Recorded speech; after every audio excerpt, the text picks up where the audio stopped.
उनका कहते हैं ना विलिंगनेस, वो बहुत ज़रूरी होता है। जब तक वो नहीं मिलेगा तब तक हम वर्क ही नहीं कर पाएँगे। तो ये हमें ध्यान रखना है कि भई हम कन्विंस करने की वो एक्चुअली में क्लाइंट्स मान जाते हैं। अब जैसे फॉर एग्ज़ाम्पल आप देखिए हिप्नोथेरेपी है, ये भी हमारी ही मतलब बोला जाए तो ये बहुत इंपॉर्टेंट रोल प्ले करता है। लेकिन क्या होता है लोग प्रेफ़र नहीं करते हैं ज़्यादा। लेकिन जिसको इश्यू है, जिसको मेंटल इश्यू है, जिसको इमोशनल इश्यूज़ है, अब वो पूरे डॉक्टर को दिखा चुका है ना? वो साइकियाट्रिस्ट के पास गया हुआ है, वो बहुत कुछ कर चुका है लेकिन उसको मतलब उसको रिज़ल्ट नहीं मिल रहा है। फाइनली क्या हो रहा है कि वो आके एक हिप्नोथेरेपिस्ट के पास आ रहा है या तो फिर वो एनएलपी के पास आता है कि चलो हम यहाँ पर भी देख लेते हैं। अगर किसी को कुछ इश्यू है और वो देखो सबसे पहले तो हम लोग सब डॉक्टर के पास ही जाएँगे। वहाँ से अगर नहीं बेनिफिट मिल पाया, हम क्या करते हैं? फिर तो हम अपना पूरा ऑप्शन ढूँढते हैं कि हम कहाँ से ठीक हो जाएँ। हमारे है ना लोग आते हैं तब हम उसको परमानेंटली चेंज करते हैं। थ्रू द प्रोसेस ऑफ मतलब जो एनएलपी का जो प्रोसेस है उसके थ्रू हम परमानेंटली चेंज करते हैं, उनके बिहेवियर पैटर्न को ही चेंज कर दिए जाते हैं। एनएलपी का जो टेक्निक है ये रिलेशनशिप, करियर, इन सब के अलावा भी अगर आप देखिएगा कि बहुत चीज़ों में भी काम करता है। अब अगर हम करियर के भी रिलेटेड देखें तो जैसे हमारे बिजनेस फील्ड में या जहाँ पे हम काम कर रहे हैं वहाँ पर भी अगर हम एनएलपी का टेक्निक लगाते हैं तो हमें बहुत अच्छा रिजल्ट देता है। तो इसके even no related to your in stock market, investment में, सेल्स में, मार्केटिंग में, एवरीवेयर अभी ये एनएलपी का डिमांड बहुत ज़्यादा होता चला जा रहा है। मीडिया का तो अलग ही है। दूसरे को हेल्प नहीं कर सकते जब तक आप ये अपने ऊपर ना इम्प्लीमेंट किए हो, वो भी हर एक टेक्निक को 100 से 200 टाइम्स। तो 100 से 200 टाइम्स हमें इसमें समय देना पड़ता है। एनएलपी एक अच्छा एनएलपी प्रैक्टिशनर यूज़ किया जा रहा है, मोबाइल के काफ़ी एडिक्टेड हो गए हैं। किसी को किसी प्रकार का भी एडिक्शन है, जैसे स्टूडेंट्स लाइफ में, जैसे कॉलेज लाइफ में या यंग जनरेशन में स्मोकिंग हैबिट बहुत ज़्यादा हो गई है। तो वो हैबिट को भी हटाने के लिए हम एनएलपी का टेक्निक लगवा रहे हैं लोगों पे। मतलब it is helping them in overcoming from their addictions.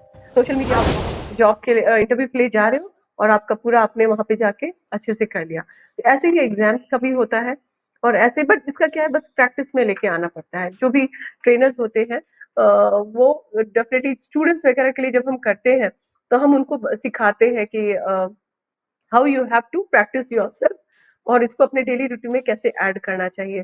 Second ये कि जैसे अब जैसे फाइनल ईयर स्टूडेंट्स हैं, वो कैंपस सिलेक्शन होते हैं, तो उस समय वो जॉब के लिए मतलब वो जब इंटरव्यू के लिए जाते हैं, तो उनको भी हम लोग हेल्प करते हैं हाउ टू मतलब डील विद मतलब कैसे आपको ये इंटरव्यू को हैंडल करना है, कैसे आपको अटेंड करना है, तो we help them. So this how NLP works. और इसके जो टेक्निक्स है, ये तो छोटा सा टेक्निक है, इसकी तो इतने अच्छे-अच्छे टेक्निक्स है कि कुछ भी बैड मेमोरीज़ है, उसको कैसे इरेज़ करना है। कोई जो साउंड है, किसी ने हमें बेवकूफ़ बोल दिया था। अब बचपन से खासकर पेरेंट्स जो होते हैं या आपके रिलेटिव्स होते हैं, वो कहते हैं आप बेवकूफ़ हो, बेवकूफ़ हो, बेवकूफ़ हो। तो क्या होता है अब ये पैटर्न हमारे ये बिलीफ सिस्टम हमारे माइंड पे चला गया है। अब क्या हो रहा है, अगर हम कुछ भी कर रहे हैं, कुछ भी नहीं है तो कभी क्या होता है कि हम कम मार्क्स आ जाता है या कहीं हम फेल हो जाते हैं या हम ठीक से हम कहीं कुछ हमें रिलेशनशिप इश्यूज हो जाते हैं, हम समझ नहीं पाते हैं या कहीं मतलब करियर भी थोड़ा अप एंड डाउन चल रहा है, तो हम एक बार जब डिसअपॉइंट होते हैं तो क्या सोचते हैं, यार सच सही कहा था पापा ने कि मैं स्टूपिड हूँ और स्टूपिड ही रहूंगा। तो व्हाट इज हैपनिंग, आपने तो अपने बिलीफ सिस्टम को ऐसे ही बना दिया, भाई एक्सेप्ट कर लो कि आप बेवकूफ हो। तो वो जो चीजें जो वर्ड है, ये जो आपका ऑडियो है, भाई ये ऑडियो ही है कि भाई मैं स्टूपिड हूँ, तो इसको हम चेंज करते हैं। इसके टेक्निक्स है जिससे हम चेंज करते हैं लोगों को, उनके माइंडसेट को, और उनको हेल्प करते हैं कि वो एक अपनी लाइफ में ग्रो करे और एक्सेल करे। तो this how we make the clients to feel comfortable. अगर जिनको पता भी नहीं रहता है फिर भी हम उनको एक अवेयरनेस लाते हैं एनएलपी टेक्निक के रिलेटेड में। मैम कुछ लोग सिर्फ एनएलपी की डेफिनेशन सुन के ही बिलीव कर लेते हैं। कुछ लोग होते हैं जिसको टेस्टिमोनियल पढ़ना पड़ता है, सुनना पड़ता है, देखना पड़ता है, बट कुछ लोग फिर भी विश्वास नहीं करते। तो उनको विश्वास दिलाने के लिए कोई साइंटिफिक एविडेंस है क्या एनएलपी के लिए? देखिए जो एनएलपी है वो एक साइंस ही है, ये एक साइंस ही है। और जैसे आपने कहा कि बिलीव नहीं करेंगे, मतलब वो एनएलपी टेक्निक पे बिलीव नहीं करेंगे।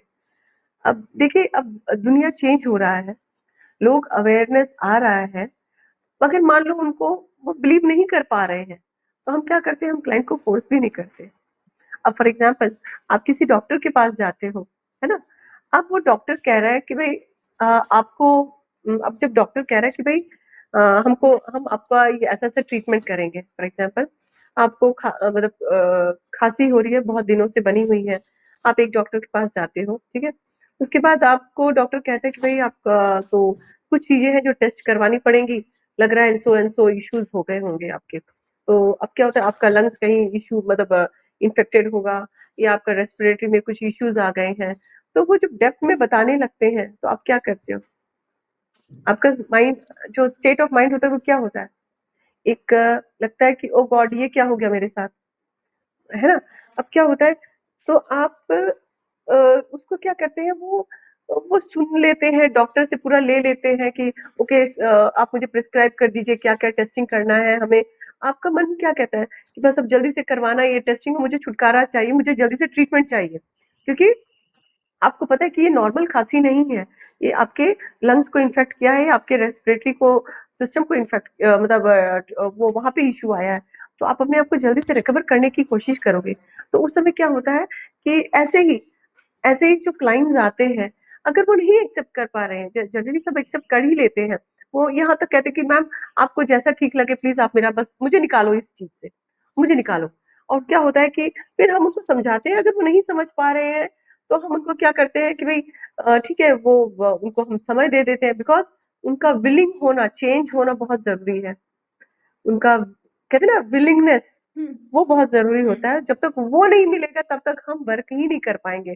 तो ये हमें ध्यान रखना है कि भई हम कन्विंस करने की वो एक्चुअली में क्लाइंट्स मान जाते हैं।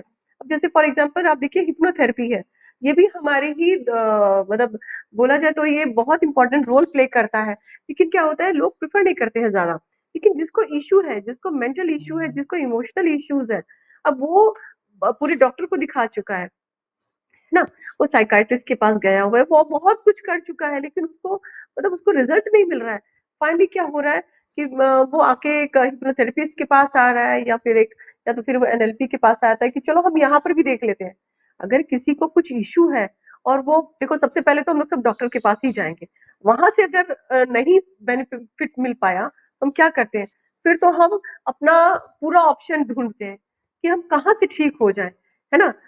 फाइनली जब कोई हमारे पास आता है एनएलपी के रिलेटेड में तो हम क्या उनको हम ये नहीं बताते कि भाई हम एनएलपी है और आपको आना है ऐसा बिल्कुल नहीं है वो आते हैं ट्रीटमेंट के लिए कि भाई ये बोलते हैं कि I have come to know that आप मेंटली एंड इमोशनली काफी अच्छा से आप ट्रीटमेंट मतलब अपने क्लाइंट्स का करवाते हैं उनको काफी बेनिफिट मिला है तो मैं भी ये चीज चाहता हूँ कि मुझे भी आप हेल्प कीजिए to overcome from my issues तो ये चीजें होती हैं जहाँ पे क्लाइंट एक्सेप्ट करता है और फाइनली अगर क्लाइंट एक्सेप्ट नहीं कर पा रहा है कि वो बोल रहे हैं कि उसको डाउटफुल है जैसे मैंने कहा अब डॉक्टर ने इतना सारा टेस्टिंग लिख दिया है उसमें भी क्या होता है हुँ, कुछ पेशेंट सोचते हैं घर जाके डिस्कस करते हैं तो ज्यादातर लोग क्या कहते हैं भाई जाने दो इसमें इतनी सारी टेस्टिंग लिखी है डॉक्टर को तो पैसा खाना होता है ना कुछ टेस्टिंग करवा लो कुछ मत कराओ तो कोई कहता है रहने दो हम दूसरे डॉक्टर से मतलब किसी और से हम सेकंड ओपिनियन ले लेंगे ऐसे तो कुछ दिख नहीं रहा है तो वैसे ही हमारे पास है अगर अगर वो क्लाइंट आते हैं हमारे पास हमसे कन्विंस नहीं हो पा रहे हैं या वो कह रहे हैं कि नहीं भाई हमें समय चाहिए यस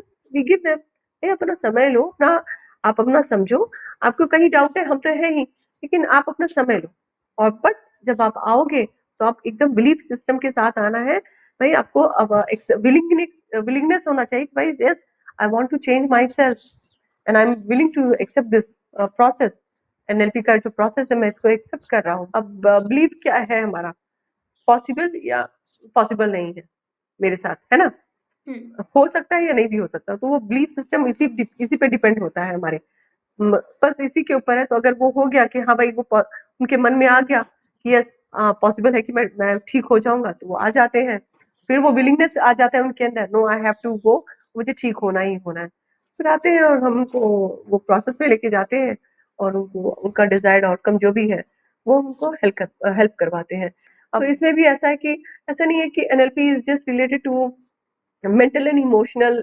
ये पूरा उसी पे ही डिपेंडेंट है और इसी के साथ साथ क्या होता है ना ये जो रूट कॉज मतलब बहुत सारे चीजें हैं जिसकी वजह से हम मेंटली एंड इमोशनली हमें इश्यूज होते हैं तो वो ऐसा भी है कि भाई रिलेशनशिप इश्यूज की वजह से हुआ मनी इश्यूज की वजह से हुआ बिजनेस इश्यूज की वजह से हुआ हम फेलियर बहुत बार हो रहे हैं लाइफ में उसकी वजह से हो रहा है तो बहुत सारे इश्यूज है, बहुत सारे रीजंस होते हैं, बिकॉज ऑफ दैट हम इतने सारे मतलब बिकॉज ऑफ दैट हमारा इमोशनल और मेंटल हेल्थ इम्पैक्ट होता है। और इसी की वजह से हम मतलब ढूंढने लगते हैं कि इसको जल्द से हम ठीक करें, और ताकि हम अपना एक लाइफ को, एक अच्छे लाइफ को मतलब अपना सेट कर सके। तो पूनम जी, जैसे बहुत से लोगों के लाइफ में कुछ इश्यूज रहते हैं और वो एनएलपी में जी जैसे कि आपने बताया कई टेक्निक्स होती है, तो क्या जी उस जी टेक्निक्स को यूज करके उनके लाइफ में लॉन्ग टर्म चेंजेस आते हैं या सिर्फ टेम्पररी चेंजेस होते हैं? पूरा लॉन्ग टर्म। अब देखिए, जैसे मैं हम्म। एग्जांपल आपको बताती हूँ। जैसे मैंने कहा कि एक जो बचपन से हमारा एक स्पेस था, राइट?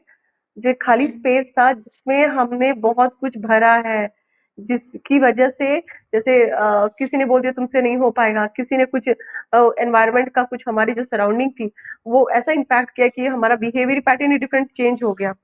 हमारा बिहेवियर ही चेंज हो हाँ। चुका है, हमारे इमोशंस चेंज हो गए हैं, हमारी फीलिंग्स चेंज हो गया है। अब जब बिहेवियर चेंज हुआ, मतलब क्या होता है, ये जब तीनों चेंज हुआ, मतलब मैं ये कहूंगी, सॉरी, बिहेवियर नहीं, थॉट। जब हमारे थॉट्स चेंज हो गए हैं, हमारे इमोशंस चेंज हो गए हैं, हमारी फीलिंग्स चेंज हो गई है, तो ये इम्पैक्ट करता है हमारे हैबिट में और हमारे एक्शंस में हम्म। इम्पैक्ट करता है ना? अगर आपका कोई थॉट, इमोशंस, फीलिंग चेंज हुआ है, तो वो आपके हैबिट को भी चेंज करेगा, ये आपके एक्शंस को भी चेंज करेगा। तो अब ये सब चीजें क्या हो रही है, ये आता है, ये जो तीनों चीजें हैं, ये हम वी ए के थ्रू हम चेंज करते हैं आपके थॉट, इमोशंस एंड फीलिंग्स। और इसकी वजह से क्या हो रहा है, आपके तो पूरे हैबिट ही चेंज हो रहे हैं, आपका एक्शन ही चेंज हो गया, आपका लाइफ का नजरिया ही चेंज हो गया। तो ये पूरा इम्पैक्ट हो गया। जब आपको नया-नया चीज़, अब आपको जब नया चीज़ अनुभव होने लगता है, तो आप क्या करते हो? वो जब वो अनुभव आपको एक अच्छा रिज़ल्ट दे रहा है, तो आप क्या करते हो? आप उसमें और एंगेज हो जाते हो ना, और अपने आप हम्म। को कहते हो, भाई अब मुझे मेरा तो आउटकम, डिजायर्ड आउटकम मुझे मिल रहा है, तो you start working on it more and more and more. आपको मजा आ रहा है कि भाई अरे ये तो मेरा पैटर्न चेंज हो गया है, लोग कह रहे हैं अरे आप तो वैसे रहे ही नहीं, क्या बात है, क्या चेंजेस आ रहा है, आपके रिलेशनशिप अच्छे हो रहे हैं, आप फिनेंशियली इतने इंडिपेंडेंट हो रहे हैं, आपके जो क्या कहते हैं, आपके जो मैनिफेस्टेशन है वो पूरे हो रहे हैं। तो आपको जब इतना सारा चीजें मिल रही है, तो कौन चाहेगा कि हम पीछे हटे और हमारे पूरे पैटर्न, पुराने पैटर्न में जाए? आपका माइंड एक्सेप्ट ही नहीं करेगा आपको पुराने पैटर्न में ले जाने के लिए, because here we are working with your subconscious mind. अब इसमें भी आप अगर हम्म। पूछेंगे कि ये आपके जवाब का रिप्लाई था, इसके साथ मैं कुछ और ऐड करना चाहती हूँ कि अब आप सब सोचते होंगे कि subconscious mind and unconscious mind, ये दोनों क्या क्या है? ये subconscious mind and unconscious mind, क्या ये दोनों सेम है? देखिए, बोलने में तो हम लोग सब कहते हैं हाँ, फुल्ली हम बोलते हैं कि यस, कैजुअली हम बोलते हैं हाँ दोनों सेम है, बट एक्चुअली दोनों सेम नहीं है। इसलिए मैं बार बार वर्ड यूज कर रही हूँ कि NLP works on your subconscious mind, not on your unconscious mind. अब unconscious mind and subconscious mind का डिफरेंस क्या है?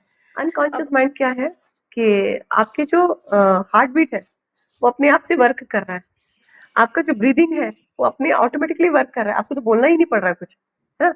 हम्म। आप ये तो चीजें हैं, आप आपका जो ये तो चीजें हो रही है, ऐसे ही ब्रेन है, मतलब ऐसे ही आपके जो ब्लड, जो डाइजेस्टिव सिस्टम जो काम कर रहे हैं, वो ऑटोमेटिकली काम कर रहे हैं। और जैसे ब्लड फ्लो है आपका, हार्ट से होके, ब्लड वेसल से होके पूरी बॉडी पे जा रहा है, वो ऑटोमेटिकली हो रही है। तो ये अनकॉन्शियस चीजें हैं जो आपका ऑलरेडी फिक्स्ड है। वेयर सबकॉन्शियस माइंड क्या होता है कि एग्जाम्पल, जैसे आपको साइकिल चलाना नहीं आ रहा है ना?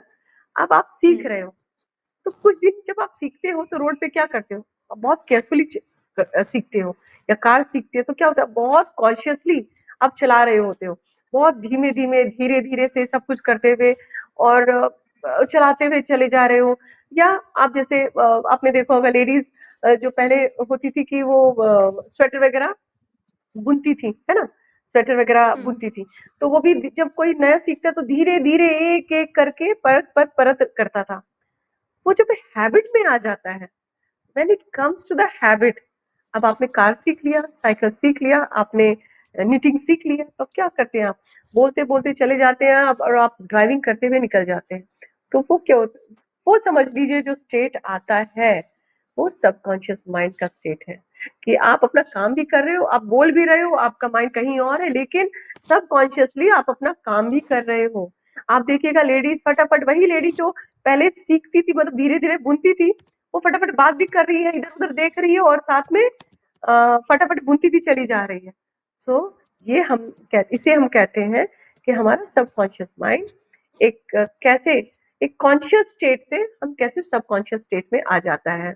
इसीलिए हम कहते हैं कि एक फ्रेंडशिप होना सबसे बड़ा इम्पोर्टेंट है, कि एक स्ट्रॉन्ग फ्रेंडशिप होना हमारे कॉन्शियस माइंड का और सबकॉन्शियस माइंड का बहुत इम्पोर्टेंट है। And we should always make it एक बहुत अच्छा मतलब कहते हैं ना फ्रेंडशिप रहे इन दोनों के बीच में। तो इसका एक ही वे है, जब आप मेडिटेशन करने लगते हो। जब आप मेडिटेशन करने लगते हो तो आपका ये जो कॉन्शियस माइंड है वो कुछ भी मैसेज छोड़ता है कि भाई अरे ये करना है। सबकॉन्शियस क्या करता है, ओके करना है, मुझे अब एग्जीक्यूट करना है। क्योंकि कॉन्शियस माइंड का काम है कि वो लॉजिकली सोचता है, कॉन्शियस माइंड लॉजिकली सोचता है। और लॉजिक में क्या करता है वो, कि वो हर चीजों को एक्सेप्ट नहीं करता। वो देखता है कि कितना सच है, कितना नहीं है, कितना लॉजिक है और ये आपको बिहेवियर पैटर्न में है कि नहीं है, तभी वो एक्सेप्ट करता है। अगर है तब वो आगे चीजों को बढ़ाता है, सबकॉन्शियस माइंड की तरफ भेजता है। और सबकॉन्शियस माइंड का एक ही काम है, बस मुझे एग्जीक्यूट करना है। तो यहाँ पे क्या हो रहा है कि हमें ये अपने कॉन्शियस माइंड को फिर एक अच्छे उस पे रखना है, बिहेवियर पैटर्न में रखना है, मतलब अपने आप को रखना है, ताकि हमारा कॉन्शियस माइंड बहुत जल्दी उसको एक्सेप्ट कर ले और वो फिर सबकॉन्शियस माइंड पे चला जाए एग्जीक्यूट होने के लिए। तो this how it works. Poonam ji, इससे कुछ देर पहले मैंने आपसे एक क्वेश्चन पूछा था कि टेम्पररी और परमानेंट चेंजेस के बारे में। तो क्या जी टेम्पररी चेंजेस उस चीज को बोल सकते हैं, जैसे कि आपने कहा कि रेगुलर प्रैक्टिस में लाना है, और जी। जो लोग रेगुलर प्रैक्टिस नहीं करते इसकी एनएलपी टेक्निक्स की, तो वो टेम्पररी हम्म। चेंजेस ही फील करते हैं क्या? नहीं नहीं, देखिए मैंने कुछ चीजें होती है जो रेगुलर प्रैक्टिस में रहनी चाहिए, कुछ हम्म। चीजें क्या है हम खुद करवाते हैं। जैसे मैंने आपको बताया कि कभी भी जब भी आप लोग को जैसे स्टूडेंट है या कि कोई फियर हो रहा है, तो हमें अपनी बॉडी पोस्चर को चेंज कर लेना चाहिए, अपने इंटरनल टॉक को चेंज कर लेना चाहिए, अपने फेशियल एक्सप्रेशंस को चेंज करने लेना चाहिए। तो ये जो कुछ चीजें हैं इसमें टेक्निक जो हमें हैबिट में रखना ही चाहिए। और उसके बाद जब तक हमारा ब्रेन खुद ना खुद ऑटोमेटिकली वो शुरू कर दे सोचना। और कुछ चीजें हम्म। होती है जो परमानेंटली हम चेंज करते हैं।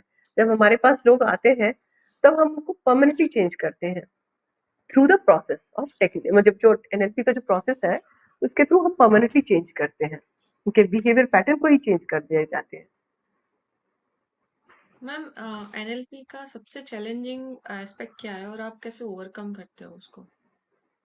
देखिए एनएलपी का सबसे बड़ा चैलेंजिंग है कि सामने वाला विलिंग रहे, बस ये सबसे बड़ी चैलेंजेस है। नहीं तो क्या होगा, अगर मान लीजिए अगर पेशेंट है, फॉर एग्जाम्पल हम बता रहे हैं, अगर पेशेंट है डॉक्टर के पास गया है, पहले ही से उसके मन में आ गया है कि आजकल के डॉक्टर बस पैसा ही खाते रहते है ना, they always make a business out of it.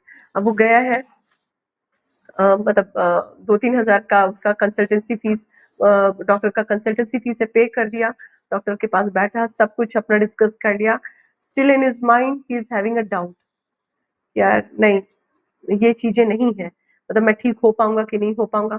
Doctor सामने कह रहा है कि भाई आप ठीक हो जाओगे, बट आपका बिलीफ जो अंदर का जो सिस्टम है वो एक्सेप्ट ही नहीं कर पा रहा है, आपके अंदर डाउट है। जब आपका डाउट है और आपका बिलीफ सिस्टम ही एक्सेप्ट नहीं कर पा रहा, तो आप विलिंग कैसे होगे चेंज होने का। तो चाहे आप कितना भी दवाई कर लेते हो, आप चेंज ही नहीं हो पाते हो। तो सबसे बड़ा इसमें चैलेंजिंग यही रहता है कि सामने वाला विलिंग हो, तभी ये चेंज हो पाएगा, नहीं तो नहीं हो पाएगा। तो यही एक चीज है जो हम देखते हैं कि हम ये देखते हैं कि सचमुच क्या वो चेंज होने, मतलब वो जो क्लाइंट है वो चेंज होना चाहता है, या वो सिर्फ अपना बस आके और बस ठीक होना चाहता है, लेकिन ये नहीं समझ पा रहा है कि मुझे अंदर से वो एक्सेप्ट कर रहा है खुद को ठीक होने का कि नहीं हो रहा है। ये बहुत इंपॉर्टेंट चीज हो जाता है। Yes, ma'am. One more question from my end. Like, everyone will be having a mental trauma in the marital life. हम लोग इसी को भी ठीक कर सकते हैं क्या एनएलपी यूज करके? जी निखिल, बिल्कुल। कोई भी इश्यूज हैं जैसे अब्यूजिव रिलेशनशिप है, या स्पाउस नार्सिस्ट है, नार्सिस्ट पर्सनालिटी का है, या काफी मिसअंडरस्टैंडिंग है रिलेशनशिप में, या रिलेशनशिप में काफी यू कैन से स्ट्रेसफुल सा रिलेशनशिप है, pain is there, suffering is there, तो डेफिनेटली इसको एनएलपी के थ्रू हम ठीक कर सकते हैं। एंड इन दिस एक चीज जो बहुत इंपॉर्टेंट है कि अभी फॉर एग्जांपल जैसे अब मैं आपको इसी से एक रिलेटेड बताती हूँ कि जैसे एक क्लाइंट थे मेरे पास, वो आए थे, तो दैट जो मेरी क्लाइंट थी वो आई थी ये बोलने के लिए कि see my husband no he is मतलब मुझे काफी अब्यूजिव रिलेशनशिप में हूँ, मेरे हस्बैंड मुझे समझते नहीं हैं and I'm suffering a lot and more of a मतलब his behavior sounds more like a narcissist, like a narcissist, तो क्या मेरे हस्बैंड को आप चेंज कर सकते हैं क्या? तो then I just then I reply to her कि आप मैं आपके हस्बैंड को नहीं ठीक कर सकती because he is not willing to change and definitely कोई नार्सिसिस्ट एक्सेप्ट ही नहीं करेगा, बट ऐसे में क्योंकि आप मेरे पास आई हैं, this shows that you are a victim, right? You are facing such issues, आपको सफर हो रहा है, you are suffering, you are getting pain, you are going through such trauma, so the thing is you require, you need to go for an treatment, so for this आप आपको willing होना पड़ेगा, आपको बोलना पड़ेगा कि बस मैं मुझे चेंज होना है, मुझे मुझे ये जो रिलेशनशिप इशू जो ट्रॉमा है, जो मुझे अब्यूजिव जो ट्रॉमा से मैं फेस कर रही हूँ, इससे मुझे निकलना है एंड मैं इसमें आपको हेल्प कर सकती हूँ।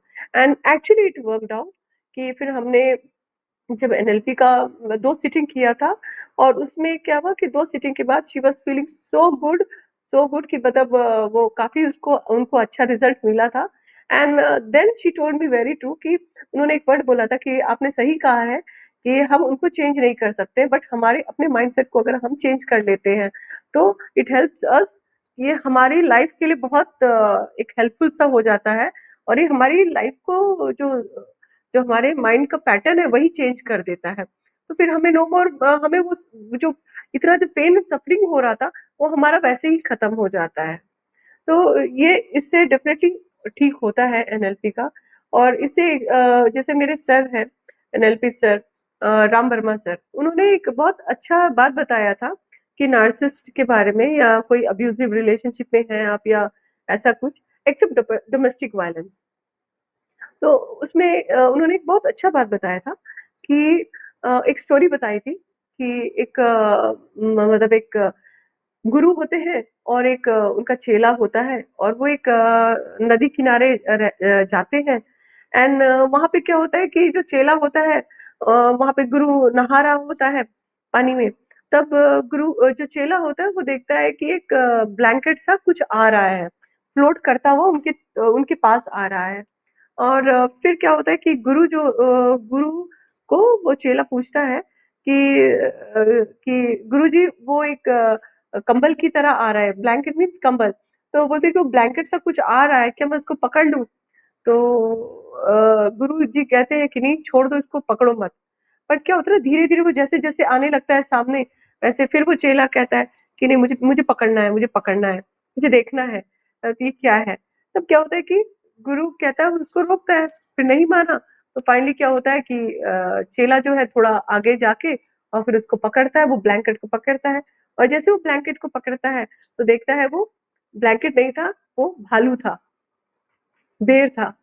तो अब क्या हुआ, डेफिनेटली कौन है लूजर इसमें? क्या हुआ, वो चेला ही चला गया, है ना? तो ये क्या हो रहा है, इसी से मेरे सर है राम वर्मा सर जी, उन्होंने ये बताया कि ऐसे ही हमारा रिलेशनशिप होता है कि अगर कुछ चीजें हमें लग रहा है कि वो हमें नुकसान देगा, तो हमें उस तरफ भागना ही नहीं, हमारी सोच को हमें अपने आप को हमारी सोच को बदलना है और अपने आप को बदलना है और हम अपने पे फोकस करें। और वो हम सोच रहे कि वो ब्लैंकेट है, लेकिन एक्चुअली में वो भालू था। तो don't go near to it कि भाई हम उसको पकड़ के उसको हम कंट्रोल कर सकेंगे, बिल्कुल नहीं कर सकते। आप अपने साइड पे रहिए, सेफर साइड में रहिए और अपनी चीजों पर फोकस करके अपने आप को ठीक करने की कोशिश कीजिए। ये काफी इंटरेस्टिंग स्टोरी थी जो मेरे सर ने हम लोगों से शेयर की थी, और ये डेफिनेटली बहुत इंफॉर्मेटिव स्टोरी था हम लोगों के लिए। जी मेरा एक क्वेश्चन आ रहा है मन में कि हम एनएलपी से अचीव किए गए रियल ट्रांसफॉर्मेशन और प्लेसिबो इफेक्ट के बीच का अंतर कैसे समझ सकते हैं? क्योंकि बहुत लोगों को लगता है कि ऐसी चीजें प्लेसिबो इफेक्ट है, रियल में काम नहीं करती। देखिए, मैं आपको यही कहूंगी कि जैसे एनएलपी में जब लोग आते हैं, क्लाइंट्स आते हैं और जो वो सिटिंग करवा, जैसे फॉर एग्जांपल क्लाइंट आता है, हम क्या करवाते हैं कि डेमो देते हैं। अब हम्म। कोई बिलिंग नहीं है कि भाई हम तो चेंज हो नहीं पाएंगे, ये तो हम क्या करते हैं, हम उनको एक डेमो दिलाते हैं। हम कहते हैं कि ठीक है, चलिए हम एक डेमो करते हैं। रेंज आपका जो एंगर है, for example a person is having an anger issue, तो हम कहते हैं आप अपने एंगर को, इस एंगर को एक स्केल के में कितना रेट करते हैं, 0 to 10 में कहाँ रेट करते हैं। तो बताते हैं कि भाई हमारा तो 6-7 है हमारा एंगर का रेट। फिर हम क्या करवाते हैं, हम हम्म। एनएलपी टेक्निक करवाते हैं, छोटा सा। अब एंगर का मेन रीजन क्या होगा, हम सबको अगर देखा जाए तो हमारा एंगर इश्यू कहाँ से आता है, ये फीलिंग एंगर वाला क्यों आता है, क्योंकि आता है क्योंकि जो जब हमें कुछ चीज मिला नहीं होता, हाँ, जहाँ पे हमें लगता है कि हमें मिलना चाहिए था और वो मिल नहीं रहा है, तब हमें गुस्सा आता है। या सामने वाला वैसे नहीं बिहेव कर रहा है जैसे हम चाहते हैं, जैसे हम एक्सपेक्ट करते हैं, वो हमें मिल नहीं रहा है, तो हमें एंगर इश्यू आता ही है। या सामने वाला वैसा बिहेव नहीं कर रहा है, या हमारे साथ वैसा चीज नहीं हो रहा है जैसे हम चाहते थे, तो हमें गुस्सा आता ही आता है, राइट। हम्म। मेन उसका वही हम्म। ट्रिगर है। तो हम क्या करवाते हैं, हम वो टेक्निक करवाते हैं एनएलपी के थ्रू, एनएलपी प्रोसेस हम जाते हैं और वहां से उसका जो एंगर का रूट कॉज होता है, फॉर एग्जाम्पल जैसे बचपन में काफी कुछ ऐसे इश्यूज रहे होंगे कि लोग मतलब जो हमारे एनवायरमेंट है, जैसे रिलेटिव्स में या पेरेंट्स में, वो अपना हाँ। एंगर इसके ऊपर थ्रो कर देते थे बिना मतलब का, एक वो एक जो पेरेंट्स होते थे वो स्कोल्ड कर देते थे, वो बहुत ज्यादा ही मतलब कहते हैं डिमोटिवेट कर देते थे। तो इससे क्या हुआ कि वो एंगर, एक कहते हैं ना, एक एंगर बिहेवियर जनरेट होने लगा कि मुझ पे क्यों किया जाता है ऐसा। ये जो फीलिंग हुई ना, कि इमोशंस, ये एक थॉट बना कि भाई मुझ पे क्यों किया जा रहा है ऐसा चीज, और उसके बाद फिर वो इमोशन बनता है, इमोशन से फीलिंग्स आती है और जो फीलिंग है वो एंगर फीलिंग आ गई। तो ये हम क्या करते हैं कि जब हम एक टेक्निक करवाते हैं तो उससे क्या होता है कि हम लोगों का जो सबकॉन्शियस माइंड पे जो वो फीलिंग्स है, उसको वहां से वो जो ब्रेन का वायर है उसको रीवायर करके उसको एक पैटर्न में लेके आते हैं, और फिर उनके बिहेवियर को हम चेंज करते हैं थ्रू थॉट, इमोशंस, फीलिंग्स, को हम चेंज करवाते हैं। और ये करवाते हैं बीए के थ्रू प्रोसेस। फिर वहां से जब चेंज आता है तो फिर हम वापस लेके आते हैं क्लाइंट को, और मतलब जो ब्रेन वेव में अल्फा या थीटा स्टेट में होते हैं वहां से लेके वापस आते हैं। And then again we ask them to rate yourself in a scale of 0 to 10। और जब वो फिर रेट करते हैं तो देखते हैं डेफिनेटली उनका जो एंगर का जो माइंडसेट था वो थोड़ा कम हो गया है, मे बी खत्म भी हो जाता है किसी किसी का, क्योंकि और किसी किसी का क्या होता है कि थोड़ा कम हो जाता है। तो डेफिनेटली वी नो कि ठीक है, एक और सिटिंग की जरूरत है, जो हो जाएगा। अब ये एंगर कैसे गया, हमने कुछ ऐसा किया ही नहीं।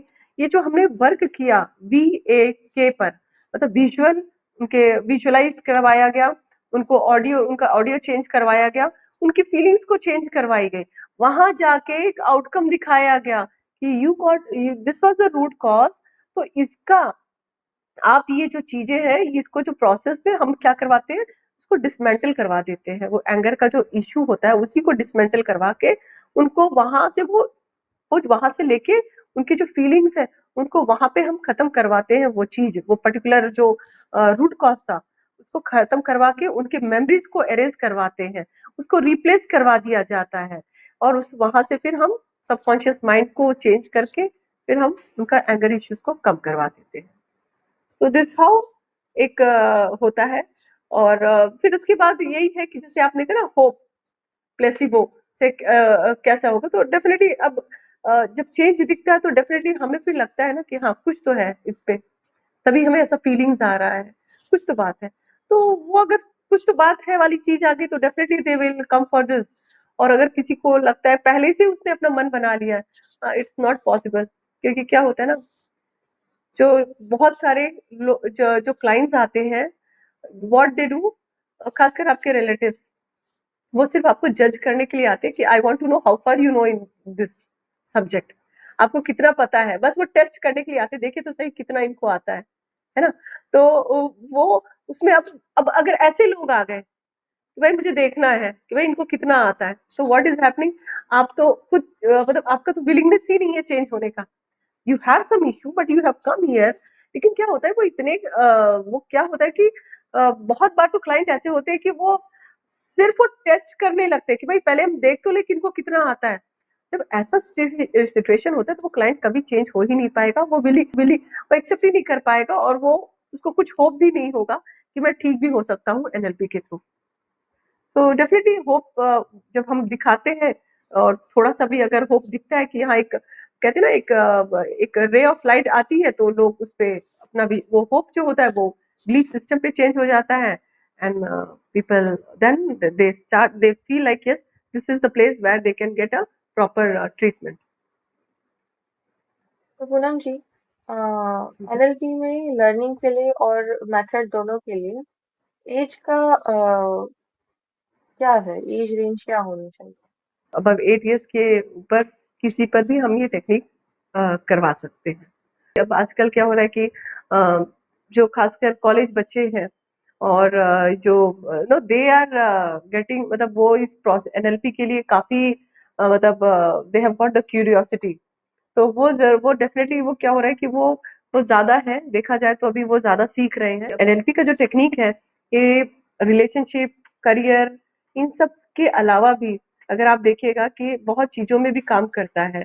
अब अगर हम करियर के भी रिलेटेड देखें तो जैसे हमारे बिजनेस फील्ड में या जहाँ पे हम काम कर रहे हैं वहां पर भी अगर हम एनएलपी का टेक्निक लगाते हैं तो हमें बहुत अच्छा रिजल्ट देता है। तो इसके even no related to your in stock market, investment में, सेल्स में, मार्केटिंग में, एवरीवेयर अभी ये एनएलपी का डिमांड बहुत ज्यादा होता चला जा रहा है। मीडिया का तो अलग ही है। और even you know they have we have an NLP technique कि जैसे आजकल मीडिया मतलब लोग मीडिया बहुत यूज कर रहे हैं और साथ में काफी क्या कहते हैं सोशल मीडिया को काफी यूज किया जा रहा है, मोबाइल के काफी एडिक्टेड हो गए हैं। किसी को किसी प्रकार का भी एडिक्शन है, जैसे स्टूडेंट्स लाइफ में, जैसे कॉलेज लाइफ में या यंग जनरेशन में स्मोकिंग हैबिट बहुत ज्यादा हो गई है। तो वो हैबिट को भी हटाने के लिए हम एनएलपी का टेक्निक लगवा रहे हैं लोगों से, मतलब it is helping them in overcoming from their addictions.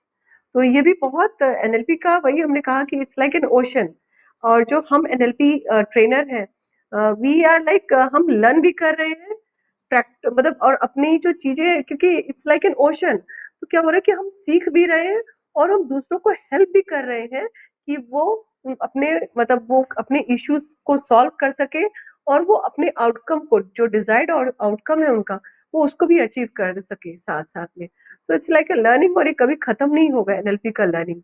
तो इट्स ऑलवेज गुड कि अगर कोई बच्चे मतलब अबव 8 इयर्स के बच्चे हैं तो वो ये टेक्निक स्टार्ट कर दे ताकि उनके परफॉर्मेंस वाइज उनके एकेडमिक परफॉर्मेंस सब काफी इम्प्रूव होना शुरू हो जाएगा। It will help them in growing. हम ऐसे कई केस रहे होंगे जहाँ पे जितना टाइम, एनर्जी, एफर्ट लगता है यूजुअली उससे ज्यादा लगता होगा। तो उस केसेस में क्या लिमिटेशंस थे और आप कैसे आपने कैसे ओवरकम किया वो सब? यू मीन टू से कि कुछ क्लाइंट्स के ज्यादा टाइम लग गए ठीक होने में, राइट? आप इसके हाँ, रिलेटेड में सेटिंग्स बात कर ज्यादा जी लग गए, हाँ, जी जी डिफिकल्टी हो गया। देखिए जी जी देखिए इसमें यही है कि अभी तक तो जो भी मेरा एक्सपीरियंस रहा है उसमें क्या हो रहा है मैक्सिमम 2 से 3 ही रहा है और उससे ज्यादा नहीं रहा है। और इसमें भी डिफिकल्टीज तो वही मैंने स्टार्टिंग में भी कहा कि वो क्लाइंट कितना जल्दी चेंज होने चाहता है। फॉर एग्जांपल अब देखिए एक ऐसा क्लाइंट था मेरे पास आया था कि उन्हें कम्प्लीटली डिप्रेशन का इश्यू था और साथ में वो एंजाइटी भी फेस कर रहा था और इन सब चीज ये दोनों चीजें इसके ऊपर इतनी हावी थी कि इवन वो चाहते हुए भी नहीं कर पा रहे थे अपने आप को, मतलब वो अपने वो जोन से निकल ही नहीं पा रहे थे और वो काफी उनको स्ट्रगलिंग सा हो रहा था। इनफैक्ट अगर उनको नीचे भी जाना मतलब अगर वो उनको पार्क में एक वॉक करने के लिए भी जाना होता था तो उसके लिए भी वो घंटों सोचते रहते थे, मतलब सच काइंड ऑफ स्टेट उनका हो गया था माइंड का। तो फिर उस इस सिचुएशन में क्या होता है कि क्लाइंट क्लाइंट से बस हमें क्या करना पड़ता है, हमें उनकी ज़्यादा स्टोरी ही नहीं सुननी पड़ती है। बस हमें उनका उनके बस उनको हमें ये एनएलपी का टेक्निक करवाना पड़ता है। उनको उनको वो जो कहते हैं उनका वीएके जो होता है, सब मॉडलिटीज़ होती है, वो चेंज करवाना पड़ता है। और उसके बाद क्या होता है, उसके बाद उनको आउटकम, डिज़ायर्ड आउटकम जो होता है, उनको वो दिखाना पड़ता है। मतलब उनको हम वो करवाते हैं कि ताकि वो अपना डिज़ायर्ड आउटकम देखें कि कैसा वो आउटकम मिलने के बाद कैसा फील होता है। तो वो जो इमोशंस होते हैं, जो डिज़र्व्ड आउटकम जब हम सोचते हैं, हमें भी अगर हम विजुअलाइज़ करें कि हम मेरा जो डिज़ायर्ड आउटकम है, वो मुझे मिल गया है। अब उससे जो इमोशंस जनरेट हो रहा है, जो फीलिंग्स जनरेट हो रही है और उससे क्या हो रहा है कि जो हमारा बिलीफ सिस्टम है ना, वो फिर से वो जो थॉट आ रहे हैं, उससे क्या हो रहा है ना, हमारा बिलीफ सिस्टम थोड़ा-सा मतलब एक होप आ गया है उसके अंदर। और वो बिलीफ सिस्टम क्या हो रहा है ना, वो स्ट्रांग होता चला जा रहा है, वो पकड़ रहा है, बिलीफ सिस्टम विश्वास करने लगा है। और ये क्या हो रही है, हमारे सबकॉन्शियस माइंड को भी, अब वो सबकॉन्शियस माइंड पे बिलीव है, तो उस पे वो फिर सबकॉन्शियस माइंड भी वैसे ही उसको एग्जीक्यूट करने में लग जाता है। तो यस, ऐसा अभी तक तो ऐसा सिचुएशन ऐसा आया नहीं है कि नहीं हो पाया है। और एक दो ऐसे कुछ आते रहते हैं, but yes it takes like 1 और 2 सिटिंग में ही क्लाइंट्स कंप्लीटली अपने आप से को ओवरकम करवा जाते हैं। और कुछ-कुछ चीज़ें होती हैं जो हम बोलते रहते हैं क्लाइंट्स को फॉलो करने के लिए, कि आप थोड़ा बहुत मेडिटेशन जो हम प्रिस्क्राइब करते हैं, जो हम उनको इंस्ट्रक्ट करते हैं, वो चीज़ें करवाने के लिए कहते हैं, कुछ एक्टिविटीज़ करवाने के लिए मतलब करने के लिए कहते हैं। तो that helps them to overcome from their issues. Ma'am, जो एनएलपी के प्रैक्टिशनर्स होते हैं, उसमें जी। आपने कौन सी सबसे बड़ी मिस्टेक देखी है और वो कैसे क्लाइंट को अफेक्ट कर सकती है? देखिए, एनएलपी का क्या है कि इसमें आपके जो एनएलपी ट्रेनर्स हैं, जिसे हम प्रैक्टिशनर भी कहते हैं, इनका कम्युनिकेशन बहुत इम्पोर्टेंट होता है, द वे दे कम्युनिकेट। तो इस ये बहुत इम्पोर्टेंट मायने रखता है। और इसमें ये भी है कि जो देखिए कोर्सेज तो बहुत लोग कर लेते हैं, एनएलपी प्रैक्टिशनर के कोर्सेज बहुत लोग कर लेते हैं, लेकिन उसको कितना मतलब प्रैक्टिस करते समय हर एक टेक्निक को कितना बार पहले अपने ऊपर इम्प्लीमेंट किया है और वो कितना अपने ऊपर फ्रूटफुल हुआ है, वो बहुत डिपेंड करता है। अब जैसे फॉर एग्जांपल हर एक टेक्निक को, जैसे हमारे सर हैं राम वर्मा सर, वो कहते हैं कि हर एक टेक्निक को व्हेन वी आर हम जब ये कोर्स कर रहे थे, तो इसमें सर ने बहुत क्लियरली बोल रखा था कि आप तब तक दूसरे को हेल्प नहीं कर सकते जब तक आप ये अपने ऊपर ना इम्प्लीमेंट किए हो, वो भी हर एक टेक्निक को 100 से 200 टाइम्स। तो 100 से 200 टाइम्स हमें इसमें समय देना पड़ता है। एनएलपी, एक अच्छा एनएलपी प्रैक्टिशनर बनने के लिए we have to give time. हमारा एक कहते हैं ना, एक डिसिप्लिन बहुत ज़रूरी है कि हमें एक डिसिप्लिन मेंटेन करना पड़ता है, ताकि हम अपने जो टेक्निक्स है उसको यूज़ कर पाएँ एक टाइम पे। एंड साथ में हम क्या करते हैं कि बिगिनिंग में हम बहुत हेसिटेंट रहता है कि हम कैसे लोगों को कैसे हेल्प करेंगे। तो we have to come out and we have to through our communication we have to convince people कि हम आपको हेल्प करेंगे। हम आपको ये आपको एक ये आपके जो इश्यूज हैं उसे ओवर कराने के लिए हम आपके लिए मतलब कुछ टेक्निक है जिससे आपको काफी बेनिफिट मिलेगा। तो that's what I said, communication is very important. आपको खुद पे प्रैक्टिस बहुत करना जरूरी होता है। एंड थर्ड इज कि अगर जो भी आप प्रैक्टिस कर रहे हैं, जो भी क्लाइंट्स के ऊपर जब आप न्यूली एक सर्टिफाइड प्रैक्टिशनर होते हैं, तो जो भी आप क्लाइंट के ऊपर प्रैक्टिस कर रहे होते हैं, तो उस क्लाइंट के बारे में वो केस स्टडी को एक लिखना, एक प्रॉपर उसका एक मेंटेन रखना, रिकॉर्ड रखना बहुत ज़रूरी होता है। दिस हेल्प्स यू कि फर्दर जब कोई क्लाइंट्स आएगा, वो उनके ट्रीटमेंट के लिए बहुत फ़ायदेमंद रहता है। तो एक एनएलपी प्रैक्टिशनर को सीरियस होना बहुत ज़रूरी है इस फील्ड में। अच्छा कम्युनिकेशन उसका बहुत अच्छा होना चाहिए, डिसिप्लिन होना चाहिए और यस, उसमें वो विलिंगनेस होना चाहिए कि यस, मुझे अपने ऊपर प्रैक्टिस करना है। एंड ये सब चैलेंजेस है, ये छोटे मतलब इसको हम कहें कि ये एक बहुत इंपॉर्टेंट फैक्टर है। अगर ये चीजों पे हम जो भी प्रैक्टिशनर काम कर ले जाता है, वो बहुत अच्छा एक प्रैक्टिशनर फिर साबित होता है। And it really helps a lot एक अच्छा प्रैक्टिशनर बनने में। Have you done any NLP techniques on celebrities? देखिए, मेरा अभी तो कुछ ऐसा सेलिब्रिटीज़ के ऊपर एक्सपीरियंस नहीं रहा है, लेकिन हमें ये पता है कि जो सेलिब्रिटीज़ हैं, ऑलमोस्ट ऑलमोस्ट सब सेलिब्रिटीज़ जो हैं, वो प्रेफ़र करते हैं कि मतलब उनको ये करवाया जाता है आजकल एनएलपी टेक्निक। फॉर एग्ज़ाम्पल देखिए ऋतिक रोशन है, उनको वो ये एनएलपी टेक्निक को फ़ॉलो करते हैं। फिर अनुपम खेर जी हैं, वो भी काफ़ी एनएलपी टेक्निक के बारे में बातें करने लगे हैं। फिर ऐसे करके एक तनाज़ करके हैं, वो एकदम एनएलपी प्रैक्टिशनर ही हो चुकी हैं। और मोर ओवर जो भी इस फील्ड में है, सेलिब्रिटी हुआ या स्पोर्ट्स पर्सन है या कोई अच्छा जो टॉप बिजनेस पर्सन है, वो डेफिनेटली ये चाहते हैं कि मैं ये एनएलपी टेक्निक यूज करूँ अपनी लाइफ में, क्योंकि they know the importance of it. और जब खासकर क्या होता है कि जैसे कोई अच्छे प्लेयर्स होते हैं या जो सेलिब्रिटीज होते हैं, उनको उनका पर्सनालिटी डेवलपमेंट ज़रूर करवाया जाता है।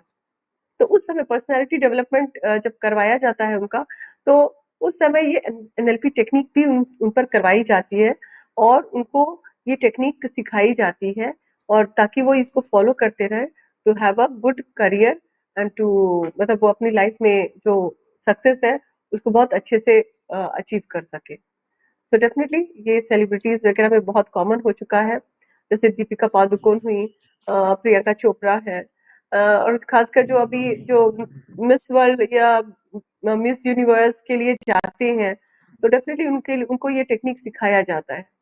ये बहुत हेल्पफुल टेक्निक है एंड ये इम्प्लीमेंट भी किया जा रहा है।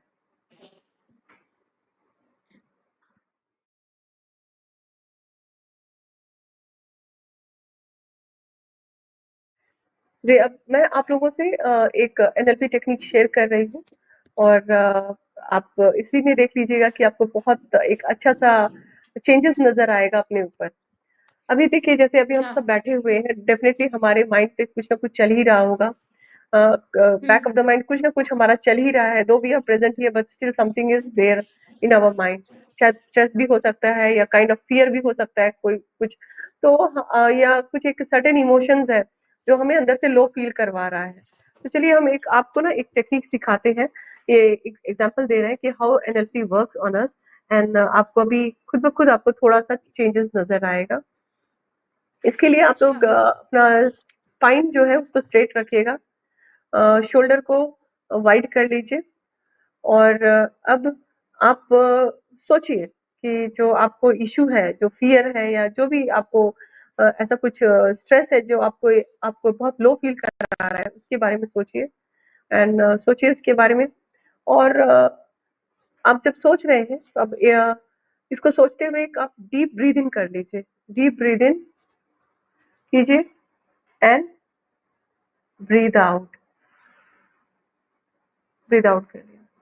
अब आप फिर से ब्रीथ इन कीजिए, ब्रीथ इन, ब्रीथ आउट,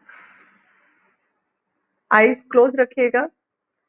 अब आप विजुलाइज कीजिए, as if as if visualise कीजिए कि ये जो फियर, अगर ये फियर ना होता, ये फियर ना होता, ये लो जो आपको लो फील कर, ये जो लो फील हो रहा है, अगर ये ना फील होता तो आपको क्या महसूस होता?